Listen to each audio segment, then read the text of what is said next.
iyadoo guud ahaan maanta dalka si wadajir ah uga furmay imtixaanka shahaadiga ee dugsiyada sare 2020 ayaa maamulka Galmudug ardayda u fariisatay imtixaanka maanta waxay yihiin 2458 arday sida lagu sheegay warbixin ka soo baxday wasaaradda waxbarashada Hindaha iyo Tacliinta Sare ee dowlad goboleedka Galmudug.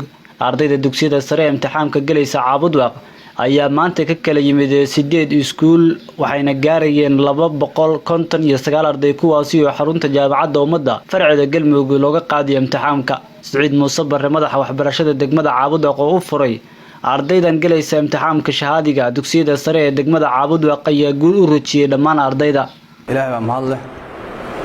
Maanta oo taariikhdu tahay 29 bisha shanaad 2021 waxaa inoo bilaabay imtixaanka qaranka ee fasalka 12aad ee dugsiga sare. Waxaan hadda joognaa oo ku suganahay xarunta jaamacadda ummadda Soomaaliyeed farceeda Galmudug oo imtixaanka ay ku sameynayaan ardayda dugsiyada sare ee degmada Caabudwaaq oo ka kala yimaaday 8 iskuul oo kala duwan.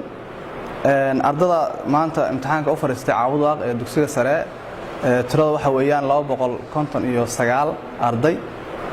Ilaahay waxaan uga rajaynaynaa inay guuleystaan oo imtixaanka si fiican ay u sameeyaan kaalmo fiican ay galaan imtixaanka qaranka. Waxaan leenahay guuleysta oo kaalin fiican gala. Waxaan kaliya maanta kaalmeynkan waxa weeye duco iyo runtii inaan Ilaahay u barino. Waan rajaynaynaa in imtixaanka uu noqdo imtixaan qurux badan oo si fiican u dhamaada si fiican haddii Ilaahay yiraahdo ardaydu ay uga dhaliyaan.